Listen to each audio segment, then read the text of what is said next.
সামাজিক মাধ্যমে রাজ্যের মুখ্যমন্ত্রীকে কুরুচিকর মন্তব্য, অন্যদিকে দন্ত চিকিৎসকদের নিয়ে কুরুচিকর মন্তব্য। আর এই বিষয়ে কিন্তু রাজ্যে রীতিমতো উত্তেজনাকর পরিস্থিতি তৈরি হয়ে গেছে। কংগ্রেসের যুব নেতা শাহজাহান ইসলাম তার সোশ্যাল মিডিয়ায় যে বক্তব্য রেখেছে, যে বার্তা সে সোশ্যাল মিডিয়ায় দিয়েছে, মুখ্যমন্ত্রীর বিরুদ্ধে যে কুরুচিকর মন্তব্য রেখেছে, সেই বিষয়টা কিন্তু কোনোভাবেই ভালো চোখে দেখছে না শুভবুদ্ধি সম্পন্ন মহল। এবং সেই বিষয়ে আমি আরো বিস্তারিত জানবো। টেলিফোন লাইনে এই মুহূর্তে যুক্ত হয়ে গেছে বিশিষ্ট সাংবাদিক সঞ্জীব দেব। সঞ্জীব বাবু, প্রথমে আপনাকে নিউজ ভ্যানগার্ডের পর্দায় স্বাগত জানাচ্ছি। নমস্কার। যে ঘটনা আমরা গতকাল থেকে দেখতে পাচ্ছি, সেই বিষয়টা এই মুহূর্তে প্রত্যেকেরই জানা। তবে সর্বত্র এই মুহূর্তে নিন্দার ঝড় হচ্ছে যে যিনি রাজ্যের প্রধানের দায়িত্ব পালন করছেন, যিনি প্রশাসনিক স্তরে গুরুত্বপূর্ণ দায়িত্ব পালন করছেন, তার বিরুদ্ধে এই ধরনের কুরুচিকর মন্তব্য কিভাবে দেখছেন আপনি? দেখো, যে কোনো রাজনীতিতে আমাদের দেশে সবসময় একটা স্ট্যান্ডার্ড মেনটেন করার কথা বলা হয়, যে প্রতিটা রাজনীতিতে তো রাজনৈতিক আক্রমণ করার সুযোগ অবশ্যই রয়েছে, কিন্তু তা করতে গিয়ে আমরা অনেক সময় দেখি আমাদের রাজনৈতিক নেতারা তাদের সীমা অতিক্রম করে যান এবং এমন সব মন্তব্য করেন যা খুবই মানে নিন্দাজনক। এবং গতকাল এই বছর যে ঘটনাটা ঘটেছে, এইটাতে যেভাবে বক্তব্যটা রাখা হয়েছে, এটা তো কোন অবস্থাতেই কোনো সুস্থ মানুষ মেনে নিতে পারেন না। এটা যে কোনো মানুষের কাছেই এটা নিন্দনীয়। এবং এর পরবর্তী সময়ে যেসব ঘটনা ঘটে চলেছে, সেইগুলিও ঠিক গ্রহণযোগ্য নয়। এবং সব দিক থেকেই আমরা সামগ্রিকভাবে এই ঘটনার নিন্দা করব। এবং আমার মনে হয় এর বিরুদ্ধে সচেতন প্রতিটা মানুষ এগিয়ে এসে প্রতিবাদ মুখর হওয়া দরকার। এই ধরনের মন্তব্য যেন ভবিষ্যতে রাজনৈতিক নেতারা আর না করেন, এই ধরনের সব ক্ষেত্রেই যেন একটা সুরুচি রাখেন, সেটা আমাদের প্রত্যাশা থাকবে সবসময়। আরো একটা বিষয় জানবো, আপনি যেহেতু বহুদিন যাবত সাংবাদিকতার সাথে যুক্ত রয়েছেন, একটা বিষয় অবশ্যই জানবো যে দলের ঊর্ধ্বে কে হচ্ছে প্রশাসন। যদিও তিনি একজন দলের নেতৃত্ব বা তিনি একজন একটি দল থেকে জয়ী হয়ে তারপর মুখ্যমন্ত্রী হয়েছেন, কিন্তু সর্বস্তরে তিনি একজন রাজ্যের প্রশাসনিক দায়িত্বে রয়েছেন। আর সেই বিষয়টা কি মাথায় থাকার দরকার ছিল শাহজাহান ইসলামের, কি বলবেন? সে তো নিশ্চয়ই, উনি দীর্ঘদিন রাজনীতিতে সব যুক্ত আছেন, বিভিন্ন ধীরে ধীরে একটা জায়গায় এসেছেন, রাজ্যের প্রশাসনিক সর্বোচ্চ ক্ষমতার জায়গায় উনি বসেছেন। এবং আমরা এতদিন পর্যন্ত যেটা লক্ষ্য করছি, যে আমাদের মুখ্যমন্ত্রী হিসেবে পর বা আগে এই মানিক সাহা সবসময় একটা রুচির পরিচয় দিয়ে গেছেন তার কার্যক্রমে। তিনি রাজনীতিতে যুক্ত থাকলেও কখনই এমন কোন মন্তব্য আমরা ওনার কাছ থেকে শুনিনি যে যেটা অন্যদের আহত করতে পারে। সেই ক্ষেত্রে তার সম্পর্কে যখন এই ধরনের কুরুচিকর মন্তব্য আসে, তখন সাধারণ মানুষ স্বাভাবিকভাবে একটু বেশি আহত হয়। এবং এই ধরনের মন্তব্য কোন মশলাতেই মেনে নেওয়া যায় না। এর বিরুদ্ধে প্রত্যেকেই প্রতিবাদী হবেন, এটা আমরা আশা করব। এবং তবে সেই সব দিক থেকে যে শান্তি বজায় রেখে যেন সেই প্রতিবাদ চলতে থাকে, সেটা আমরা প্রত্যাশা করব। ধন্যবাদ আপনাকে। অর্থাৎ শান্তিপূর্ণভাবে যেন প্রতিবাদ চলে, সেই কথাই তিনি বললেন। তবে এই যে পুরো ঘটনা গতকাল রাত থেকে রাজধানী আগরতলায় রীতিমতো উত্তেজনা ছড়াচ্ছে, বা এই পুরো ঘটনায় যখন দেখা যাচ্ছে যে সর্বত্র নিন্দার ঝড়, ঠিক সেই সময়টাতেই কিন্তু পুলিশ প্রশাসনের ভূমিকাটা কতটা গুরুত্বপূর্ণ হয়ে দাঁড়ায় বা কতটা প্রাসঙ্গিক, সেই বিষয়টা নিয়ে আমরা দীর্ঘ আলোচনা করব। আমাদের সাথে কিছুক্ষণের মধ্যেই যুক্ত হয়ে যাবে প্রাক্তন পুলিশ কর্তা নন্দন সরকার। কারণ গতকাল যে ছবি দেখা গেছে বা গতকাল যেভাবে দেখা গেছে শান্তিপাড়া এলাকায় রীতিমতো উত্তেজনাকর পরিস্থিতি, ঠিক সেই সময়টাতে কিন্তু পুলিশ রীতিমতো ঠান্ডা মাথায় সবটাই ম্যানেজ করেছে। বিস্তারিত জানবো, টেলিফোন লাইনে এই মুহূর্তে যুক্ত হয়ে গেছে প্রাক্তন পুলিশ কর্তা নন্দন সরকার। নন্দন বাবু, আপনাকে প্রথমে নিউজ ভ্যানগার্ডের পর্দায় স্বাগত জানাচ্ছি। হ্যাঁ, নমস্কার ম্যাডাম, ধন্যবাদ। এই যে গতকাল থেকে এখনো পর্যন্ত রাজ্যে যে পরিস্থিতি তৈরি হয়েছে এবং সেই বিষয়টাকে কেন্দ্র করে এবং অন্যদিকে আমরা দেখতে পাচ্ছি যে বিজেপি এবং কংগ্রেস তারা তাদের মতো করে প্রতিবাদেও এই মুহূর্তে নেমে পড়েছে। তাই গতকালের যে ছবি বা গতকাল রাতে যেভাবে শান্তিপাড়ায় এক প্রকার উত্তেজনা তৈরি হয়েছিল এবং বর্তমানে যে পরিস্থিতি তাতে পুলিশ বর্তমানে কতটা গুরুত্বপূর্ণ ভূমিকা পালন করবে? ধন্যবাদ ম্যাডাম। আসলে যে ঘটনাগুলো গত দিন থেকে হচ্ছে বা যেরকম একটা উত্তপ্ত পরিস্থিতি তৈরি হয়েছে, সেখানে বলতে গেলে আমি একটা কথাই বলবো যে এই যে আহ, মানে কিছু কিছু উস্কানিমূলক কথাবার্তা, এই যে শাহজাহান ইসলাম না জানে একটা ছেলে, ও যে কথাগুলো বলেছে এগুলো ভীষণ প্রভোকেটিভ। এবং এই কথাগুলো বলাতে কি হয়েছে, বিজেপির একটা বিরাট অংশ ভীষণভাবে ক্ষুব্ধ হয়েছে। কারণ মুখ্যমন্ত্রী শুধু একা বিজেপির নয়, মুখ্যমন্ত্রী ত্রিপুরা আপামর জনসাধারণ, এমনকি এই যে যারা সেটা বলছে কংগ্রেসের লোকদেরও মুখ্যমন্ত্রী কিন্তু ত্রিপুরাতে এখন ডক্টর মানিক সাহা, উনি একজন শিক্ষিত ব্যক্তি। ওনার সময় যে পরিমাণ কুরুচিপূর্ণ কথাবার্তা এই শাহজাহান ইসলাম বলেছে, তাতে কিন্তু একটা বিজেপির সাধারণ যারা লোকজন তাদের কিন্তু এখানে ক্ষুব্ধ হওয়ার একটা বিরাট কারণ আছে, যার ফলে হয়তো এরকম বহিঃপ্রকাশ ঘটছে যে তারা হয়তো একটা বিক্ষোভ সমাবেশে মিলিত হচ্ছে, সবাই মিলে এটা নিয়ে ভীষণভাবে একটা সর্বত্র একটা ক্ষোভের একটা বাতাবরণ তৈরি হয়েছে।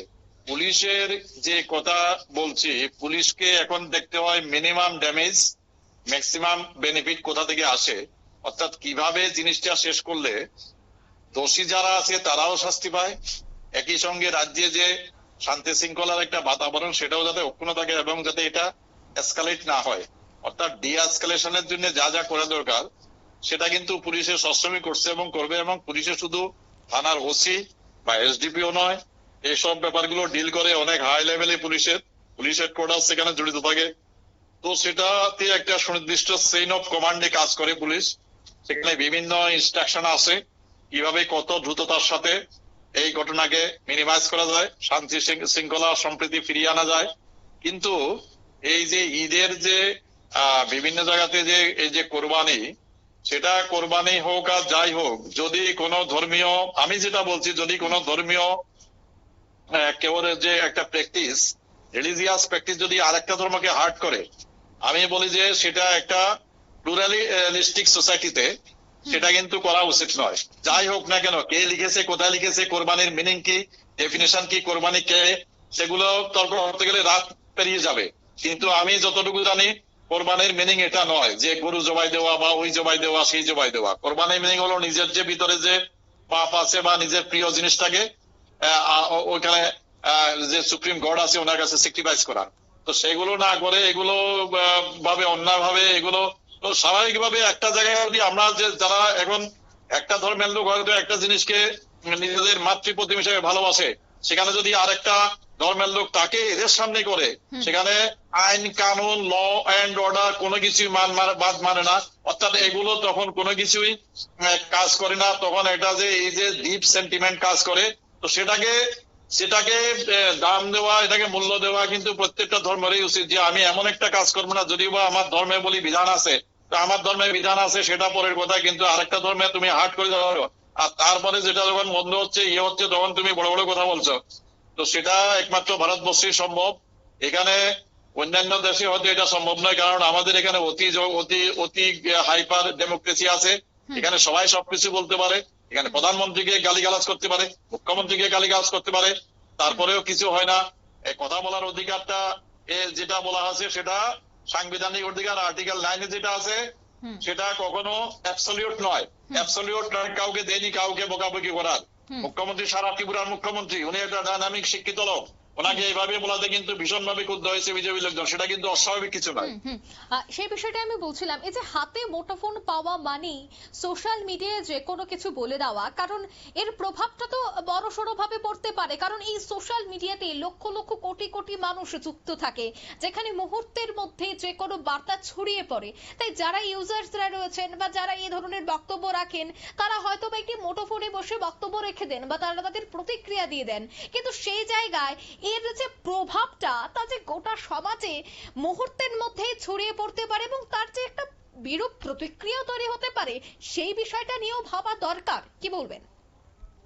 এখানে নিউ ক্রিমিনাল ল যেটা হয়েছে, বিএনএস মানে ভারতীয় ন্যায় সংহিতা, এখানে কিন্তু সুনির্দিষ্টভাবে বলা আছে কেউ যদি সোশ্যাল মিডিয়া ইউজ করে বিভ্রান্তিমূলক বা মিথ্যা বা উত্তেজক কোনো কথাবার্তা বলে, তবে তার মধ্যে ব্যবস্থা নেওয়ার যথেষ্ট প্রভিশন কিন্তু বিএনএসএস এবং বিএসএ তে আছে। তো সেটা পুলিশ প্রশাসনের কাজ হলো এরকম যারা সোশ্যাল মিডিয়াতে বা বিভিন্ন ধরনের মিডিয়াতে যারা উত্তেজক কথাবার্তা বলে, বিরাট সংখ্যক লোককে উত্তেজিত করার চেষ্টা করে, সে তাদের বিরুদ্ধে কিন্তু অ্যাকশন নেওয়ার যথেষ্ট প্রভিশন নিউ ক্রিমিনাল লতে আছে। এখন পুলিশ প্রশাসনের দায়িত্ব হলো সময় নষ্ট না করে এদের বিরুদ্ধে এফআইআর নিয়ে এদের বাড়ি থেকে গ্রেফতার করে এদের সিধা পাঠিয়ে দেওয়া এবং রিমান্ডে এনে কারা কারা এদের সঙ্গে জড়িত, কি উদ্দেশ্য, এগুলো নিয়ে ডিপ ইনভেস্টিগেশন করা, সেগুলো হলো পুলিশ প্রশাসনের দায়িত্ব। তো পুলিশ প্রশাসন যদি সেগুলোকে না করে শুধুমাত্র যদি প্রিভেন্টিভ কাজগুলো করে যে যাতে ঝামেলা না হয়, এই না হয়, সে না, তাহলে কিন্তু সেটা ঠিক হবে না। একবার কিন্তু অ্যাকশনটা নিতেই হবে। কিন্তু এটা এমন নয় যে এভাবে প্রশ্রয় দেওয়া ঠিক, এভাবে প্রশ্রয় দিয়ে দিতে কিন্তু আপনার ইন্ডিপেন্ডেন্স 70 ইয়ার্স এর উপর হয়ে গেছে। আফটার ইন্ডিপেন্ডেন্স সেখানে কিন্তু মানুষকে কোনো মতেই কন্ট্রোল করা যাচ্ছে না, কারণ এক নম্বর হলো মানুষ কিন্তু আইন ভাঙতে ওস্তাদ, অর্থাৎ সবার মধ্যে কিন্তু আইনের প্রতি একটা আইন ভাঙার একটা প্রবণতা কাজ করে, অনেক শিক্ষিত লোকের মধ্যে আইন ভাঙার একটা প্রবণতা কাজ করে। তো সেগুলোকে কঠোর হাতে দমন না করলে তাহলে কিন্তু সমাজে এরকম অস্থিরতা তৈরি হবেই। তো সেই জন্য আমি বলছি যে ইমিডিয়েটলি পুলিশ প্রশাসন এফআইআর নিয়ে এই যারা সোশ্যাল মিডিয়াতে এরকম ধরনের উত্তেজক কথাবার্তা বলছে এবং একই সঙ্গে যারা ওই সোশ্যাল মিডিয়ার উপর ভিত্তি করে বিভিন্ন ধরনের কমেন্টস দিচ্ছে, লাইক বাণিজ্য লাগবে, তাদের বিরুদ্ধে কিন্তু কঠোর ব্যবস্থা নিলে, দুই একটা এরকম সিরিয়াস অ্যাকশন নিলে কিন্তু মানুষ ঠান্ডা হয়ে যাবে। তখন মানুষ কিন্তু সাহস পাবে না। যেটা বিভিন্ন জায়গাতে এই যে উত্তরপ্রদেশে এখন দাগি ক্রিমিনালটা কিন্তু সোজাসুজি থানায় ঢুকে যাচ্ছে, বলছে আমাকে গ্রেপ্তার করুন, তাহলে পুলিশ আমাকে এনকাউন্টারে মেরে ফেলবে। তো এরা নিজেরাই লকআপে ঢুকে যাচ্ছে। তো সেরকম একটা যে আইনের অনুশাসন অর্থাৎ রুল অফ ল, সেটা ত্রিপুরাতে এখনো অনেকটাই অভাব আছে। তার জন্য অনেকেই দায়ী, শুধু পুলিশ একা নয়, সেটা ইমিডিয়েটলি ত্রিপুরাতে চালু করতে হবে। একদমই। ধন্যবাদ আপনাকে। ধন্যবাদ ম্যাডাম। অর্থাৎ সর্বত্র কিন্তু নিন্দার ঝড় উঠছে। যদিও গতকাল শাহজাহান ইসলামের বাড়িতেও যে ভাঙচুরের ঘটনা ঘটেছে সেটাও ভালোভাবে দেখছে না প্রত্যেকেই, কারণ পুলিশ রয়েছে, প্রশাসন রয়েছে, পুলিশ প্রশাসনের সাহায্য নেওয়া যেত। যাই হোক, তবে মুখ্যমন্ত্রীর যিনি রাজ্যের প্রধান, যিনি প্রশাসনিক দায়িত্বে রয়েছেন এবং দলের বাইরে বা দলের ঊর্ধ্বে গিয়ে তিনি যখন রাজ্যের মূল দায়িত্ব পালন করছেন প্রশাসনিক স্তরে, সেই প্রধানকে কিভাবে সামাজিক মাধ্যমে এভাবে কুরুচিকর মন্তব্য করতে পারেন, এই বিষয়টা নিয়ে কিন্তু সোশ্যাল মিডিয়ায় তীব্র সমালোচনার মুখে পড়েছে কংগ্রেসের এই যুব নেতা শাহজাহান ইসলাম। রাজ্যে বিভিন্ন স্তরে ছি ছি রব উঠতে শুরু করেছে, সর্বত্র নিন্দার ঝড়, এবং সোশ্যাল মিডিয়াকে ব্যবহার করে প্রতি মুহূর্তে এই ধরনের নিজের মতামত তুলে ধরা আর সেটার বিরূপ প্রতিক্রিয়া সৃষ্টি করা, এই বিষয়গুলি নিয়ে প্রত্যেককে কিন্তু ভাবতে হবে। এবং অবশ্যই এক দুটি পদক্ষেপ যদি গ্রহণ করা হয়, তবে আগামীতে যারাই সোশ্যাল মিডিয়াকে ব্যবহার করে নিজের বক্তব্য তুলে ধরতে কুরুচিকর মন্তব্য করে থাকেন প্রধান বা প্রশাসনের উদ্দেশ্যে, তাদেরও কিছুটা হলেও ঘুম উড়বে বলেই মনে করছে শুভবুদ্ধি সম্পন্ন মহল।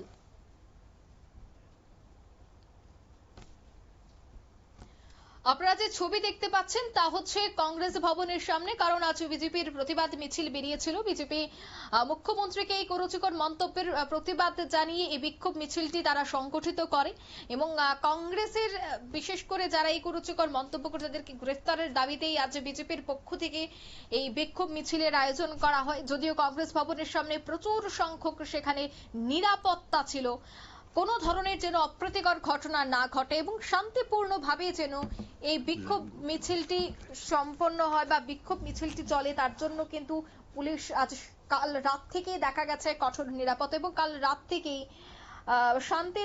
শান্তিপাড়া এলাকায় দেখা গেছে যে প্রচুর সংখ্যক পুলিশ সেখানে মোতায়েন ছিল।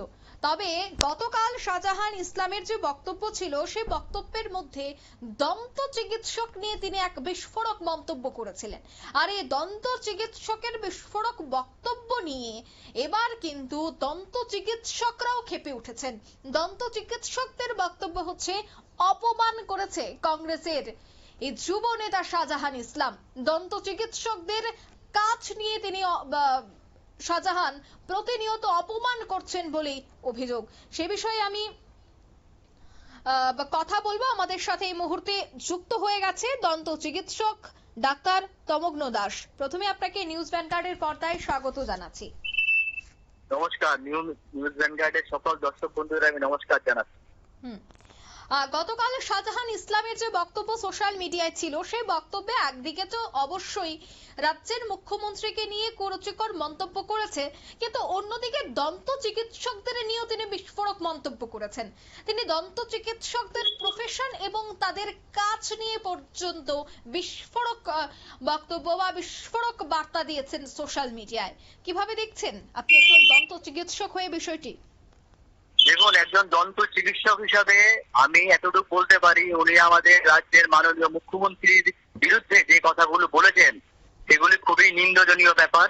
একজন দন্ত চিকিৎসক এবং চিকিৎসক হিসাবে ত্রিপুরার নাগরিক হিসাবে এতটুকু বলতে পারি, উনি যেই দলেরই যুবনেতা হোক না কেন, আশা করি কোন দলের যুবনেতা এরকম কথা বলতে পারে না।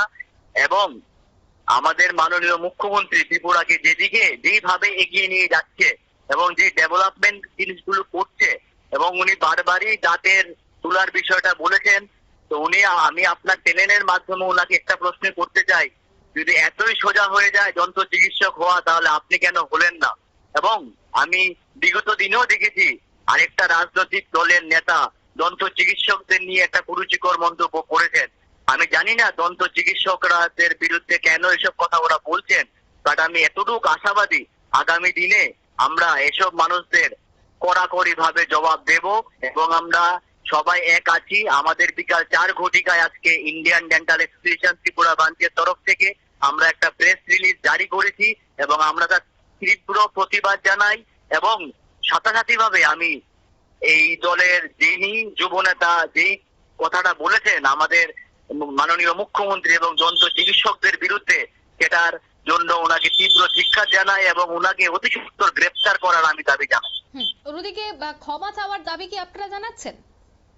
অবশ্যই ওনাকে ক্ষমা চাইতেই হবে, কারণ আমাদের মুখ্যমন্ত্রী আমাদের রাজ্যের শুধু গর্ব নয়, পুরা দেশের গর্ব। ওনাকে আজকে কেজিএমসি তে ডাকা হচ্ছে, কালকে পাটনাতে ডাকা হচ্ছে এবং ওনার নাম করে কেজিএমসি মতো একটা প্রেস্টিজিয়াস মেডিকেল সেন্টারে ওনার নামে একটা স্কলারশিপ দেওয়া হচ্ছে। এবং আপনারা অবশ্যই অবগত আছেন যে এইমস এর প্রতিনিধি দল ত্রিপুরা রাজ্যে এসেছিল, আজকে ওদের একটা প্রেস রিলিজ হয়েছিল। সেই প্রেস রিলিজে প্রেস কনফারেন্স আমি দেখছিলাম, সেই এইমস প্রতিনিধি দলের যে ডিরেক্টর এম দিলীপ, উনি খুব প্রশংসা করে গেছেন। উনি বরাবরই বলে গেছেন যে এই রাজ্যের মুখ্যমন্ত্রী খুব ডেডিকেটেড স্বাস্থ্য পরিষেবা নিয়ে, এবং আমাদের না শুধু পুরো দেশের মধ্যে একটা গর্বের বিষয় যে এই রাজ্যের মুখ্যমন্ত্রী একজন প্রফেসর এবং একজন ডাক্তার।